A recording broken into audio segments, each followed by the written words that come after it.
नमस्कार प्यारे विद्यार्थियों, कैसे हैं आप सब। आशा करता हूँ स्वस्थ होंगे, मस्त होंगे। दोस्तों, आज के इस वीडियो में हम लोग बात करेंगे फिगर ऑफ स्पीच। आज के इस वीडियो में हम लोग बात करेंगे फिगर ऑफ स्पीच के बारे में, जिसको हम लोग हिंदी में अलंकार कहते हैं।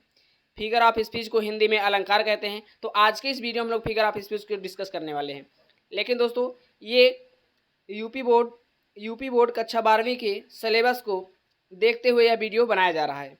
तो यदि आपने सिलेबस नहीं देखा है, आप सिलेबस देखना चाहते हैं, तो आप इस चैनल के प्लेलिस्ट में जाइए। वहाँ पर आपको एक वरदान बैच नाम की प्लेलिस्ट मिलेगी। उस प्लेलिस्ट में हमने कक्षा 12वीं के अंग्रेजी के सिलेबस को डिस्कस किया है। अंग्रेजी के सिलेबस का एक डिटेल वीडियो हमने बना दिया है। यदि आपने उस वीडियो को नहीं देखा है तो आप इस वीडियो को देख लें, फिर उसके बाद आप इस वीडियो को देखें, ताकि आपको समझ आए कौन सा हमें फिगर ऑफ स्पीच पढ़ना है कक्षा 12वीं के लिए, कौन सा नहीं पढ़ना है। तो चलिए शुरू करते हैं और जान लेते हैं फिगर ऑफ स्पीच। दोस्तों, ये खास बात ये होने वाली है इस वीडियो में कि हम लोग फिगर ऑफ स्पीच को हिंदी और अंग्रेजी दोनों भाषाओं में समझेंगे, एक साथ दोनों भाषाओं में समझेंगे। चलिए देख लेते हैं। पहले यहाँ पर लिखा हुआ है फिगर ऑफ स्पीच यानी कि अलंकार की जो परिभाषा अंग्रेजी में लिखी हुई है। A figure of speech is a departure from the ordinary form of expression और the ordinary course of ideas in order to produce a greater effect। यानी कि दोस्तों, अलंकार का मतलब होता है अलंकृत करना यानी सजाना। तो यहाँ पर लिखा हुआ है कि अलंकार का प्रयोग किसी भी साधारण बात को अधिक प्रभावशाली या आकर्षक तरीके से कहने के लिए ही हम लोग अलंकार का प्रयोग करते हैं। जैसे दोस्तों, मैं बात करूं कि जैसे हम लोग देखते हैं कि किसी को सजाने के लिए, किसी स्त्री को सजाने के लिए आभूषण की आवश्यकता पड़ती है, उसी तरीके से हमको किसी वाक्य को सजाने के लिए और इफेक्टिव यानी प्रभावशाली तरीके से हमको बताने के लिए फिगर ऑफ स्पीच यानी कि अलंकार का प्रयोग करना होता है। दोस्तों, कक्षा 12वीं के सिलेबस में हमको पढ़ना है केवल और केवल 7 हम लोगों को पढ़ना है फिगर ऑफ स्पीच। पहला है सिमिले यानी कि उपमा अलंकार, हमने हिंदी भी लेकर के रखा है ताकि आपको परेशानी ना हो। मेटाफर यानी कि रूपक, और हाइपरबोल यानी कि अतिशयोक्ति, ऑक्सीमोरोन यानी कि विरोधाभास, उसके बाद पर्सोनिफिकेशन यानी कि मानवीकरण, उसके बाद हम लोग पढ़ेंगे ओनोमोटोपिया यानी कि ध्वनि सूचक, और उसके बाद अपॉस्ट्रॉफी यानी कि संबोधन। इन सारे टॉपिक पर हम लोग एक एक करके डिटेल से बात करेंगे। तो चलिए हम लोग जान लेते हैं। सबसे पहले हम लोग जान लेंगे शिमले के बारे में यानी उपमा अलंकार। उपमा अलंकार के बारे में हम लोग सबसे पहले जानेंगे।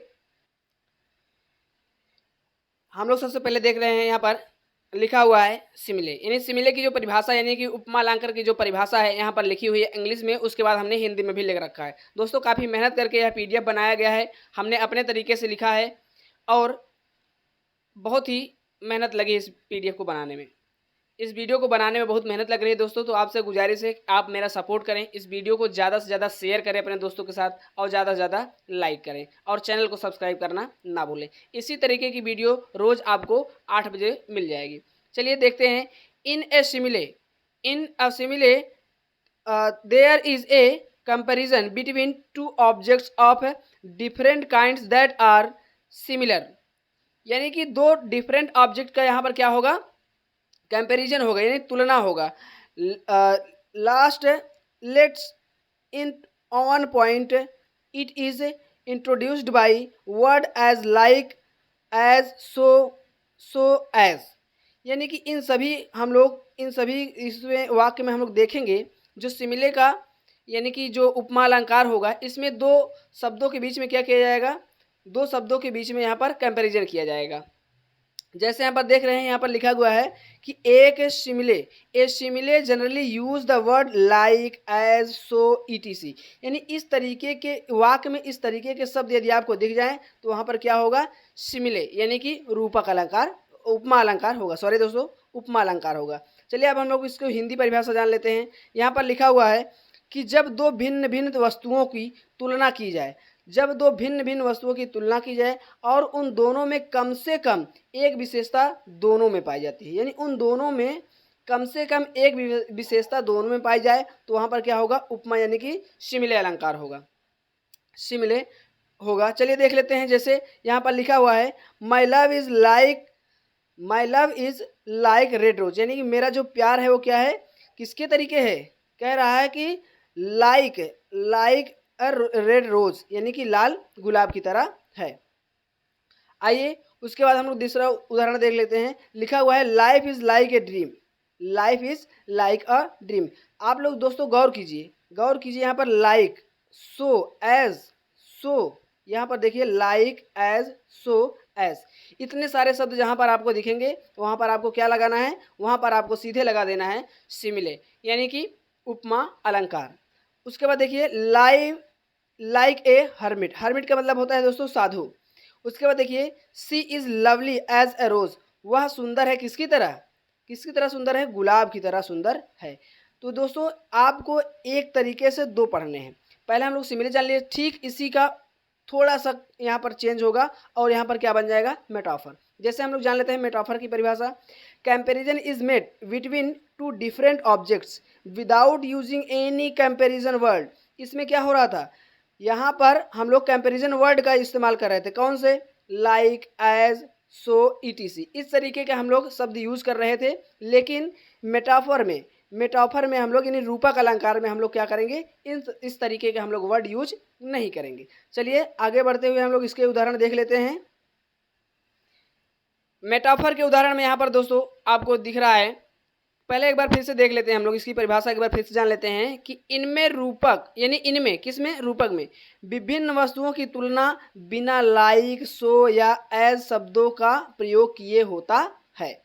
यानी यहाँ पर भी क्या होगा, तुलना होगा, लेकिन इन शब्दों का प्रयोग नहीं होगा, जिसमें हम लोग सिमिले में हम लोग इन सभी का प्रयोग कर रहे थे। देखिए यहाँ पर लिखा है the camel is called the ship of the dessert, यानी कि ऊंट को रेगिस्तान का जहाज कहा जाता है। अब रेगिस्तान के जहाज की तरह नहीं कहा जा रहा है, सिमिले में क्या हो रहा था, रेगिस्तान के जहाज की तरह, जैसे मेरा प्यार लाल गुलाब की तरह है, लाल गुलाब की तरह है या लाल गुलाब के जैसे है। लेकिन यहाँ पर जैसे, सो, एज यानी लाइक, इस तरीके के वर्डों का यूज नहीं हो रहा है। यही दोनों में अंतर है, थोड़ा सा अंतर है। देखिए friendship is a sheltering tree. उसके बाद देखिए the news was a desert to his heart. आगे देखते हुए, आगे बढ़ते हुए हम लोग पढ़ेंगे हाइपरबोल। हाइपरबोल यानी इसको हम लोग क्या कहते हैं, हाइपरबोल के नाम से ही पता चल रहा है कि ये क्या है, अतिशयोक्ति अलंकार है। क्या है, अतिशयोक्ति अलंकार।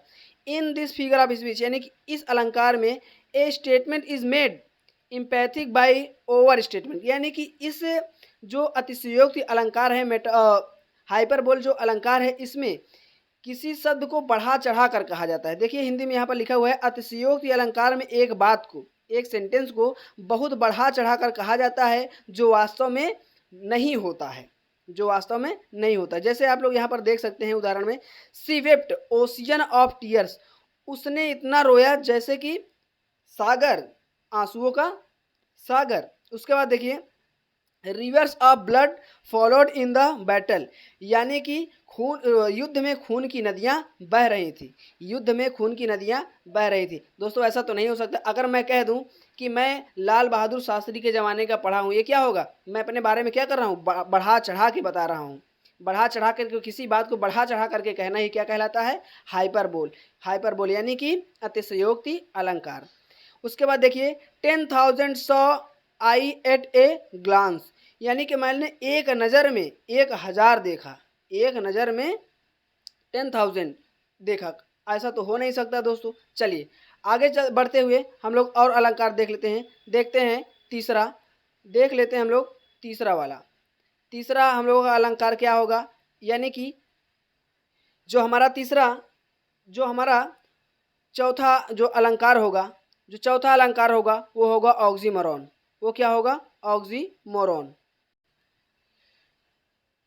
चौथा जो हम लोगों का अलंकार होगा, फिगर ऑफ स्पीच होगा, वो क्या होगा, ऑक्सीमोरॉन। ऑक्सीमोरॉन का क्या मतलब होता है, ऑक्सीमोरॉन का मतलब होता है विरोधाभास अलंकार। क्या होता है, विरोधाभास अलंकार। यहाँ पर लिखा हुआ है oxymoron is an association of two words having opposite meaning, यानी कि यहाँ पर जो बात कहा जा रहा है, हिंदी में समझने के प्रयास करिए आप लोग, कि विरोधाभास वह अलंकार है जिसमें एक ही वस्तु के दो परस्पर विरोधी गुण एक साथ दिखाए जाते हैं। देखिए आप उदाहरण देखेंगे तो ज़्यादा समझ आएगा आपको। देखिए यहाँ पर उदाहरण में क्या लिखा गया है, this is an open secret. एक तो क्या कह रहा है, एक कह रहा है वो क्या है, ओपन है, और दूसरा क्या कह रहा है, दूसरा आपसे कह रहा है यह क्या है, सीक्रेट है। ये क्या है, सीक्रेट है। सीक्रेट का मतलब क्या होता है, गुप्त, और ओपन का मतलब क्या होता है, खुला हुआ। तो ओपन का मतलब खुला हुआ, और सीक्रेट का मतलब क्या होता है, गुप्त यानी कि बंद। तो क्या हो रहा है, दोनों अपोजिट हैं, इसलिए यहाँ पर क्या हो जाएगा, विरोधाभास अलंकार हो जाएगा, यानी ऑक्सीमोरोन हो जाएगा। आप इस तरीके के जब वर्ड देखें तो आप वहाँ पर सीधे टिक करेंगे क्या, ऑक्सीमोरोन। चलिए दूसरा हम लोग देख लेते हैं। यहाँ पर लिखा हुआ है, यहाँ पर लिखा हुआ है life is a bitter sweet, यानी कि क्या कह रहा है, लाइफ क्या है, कड़वा सत्य है, कड़वा।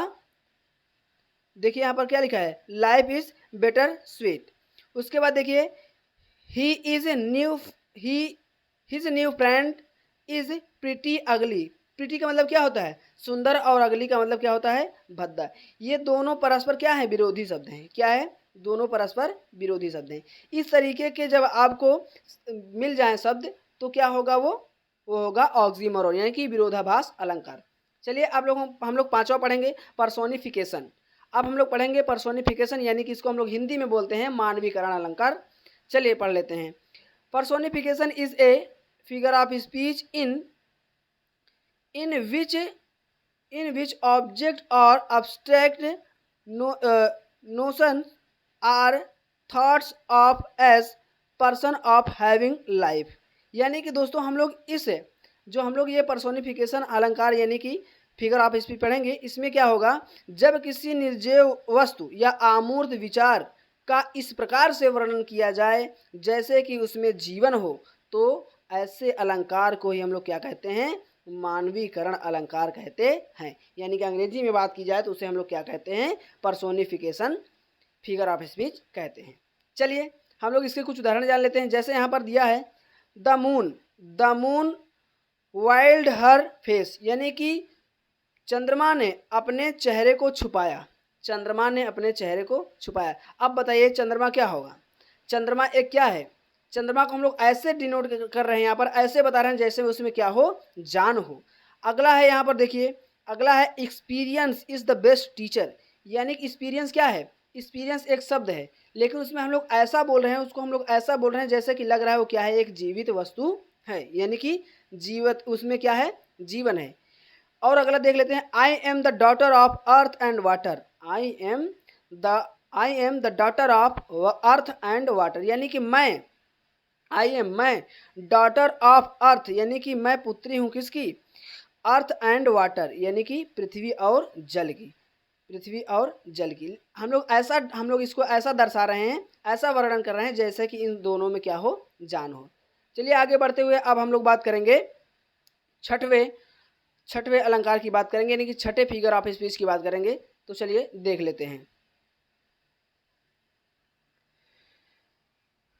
चलिए छठे में हम लोग पढ़ेंगे ओनोमोटोपिया, यानी कि ये क्या होगा, ये ध्वनि सूचक अलंकार होगा। चलिए इसको हिंदी में ध्वनि सूचक कहते हैं, अंग्रेजी में ओनोमेटोपिया कहते हैं। चलिए देख लेते हैं। ओनोमेटोपिया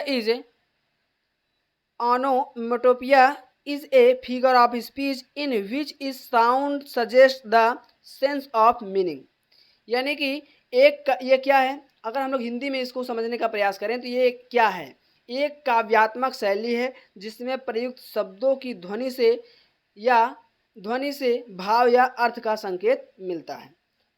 जैसे दोस्तों अगर आपके सामने मान लीजिए कोई आवाज़ हुई, तो अगर म्याऊं की आवाज़ होगी तो आप जान जाएंगे कि वो बिल्ली बोल रही है, अगर भन्न की आवाज़ होगी तो इससे जान सकते हैं कि आप उसमें मक्खियाँ उड़ रही हैं। तो वैसे ही देखिए कुछ हम लोग जान लेते हैं यहाँ पर। उसके बाद देखिए यहाँ पर है द कैट्स म्यू, कैट ने कैसे बोला, म्यू से बोला, तो हम लोग क्या करेंगे, उसको अच्छे से जान सकते हैं, उसकी आवाज़ से हम लोग ये आभास कर सकते हैं वो क्या है, कैट है, यानी बिल्ली है। ठीक उसी तरीके से द शिप वेंट, जब शिप जाती है उस समय किस तरीके की आवाज़ होती है, आप उससे पता कर सकते हैं कि जहाज़ जा रही है। चलिए हम लोग लास्ट देख लेते हैं, जो यूपी बोर्ड कक्षा 12वीं के सिलेबस में जो लास्ट आपका फिगर ऑफ स्पीच है वो है अपॉस्ट्रॉफी। वो क्या है? अपॉस्ट्रॉफी। आइए जान लेते हैं अपॉस्ट्रॉफी को भी। Under the figure of speech apostrophe the speaker directly addresses और talks to something that is dead, not present और टू ए पर्सोनिफिकेटेड ऑब्जेक्ट और आइडिया। अब देखिए यहाँ पर क्या कर रहा है, हिंदी में समझने का प्रयास करें। संबोधन में उपयोग करने वाले सीधे किसी मृत या फिर गैर मौजूद या ऐसे वस्तु या विचार को सीधे संबोधित करता है।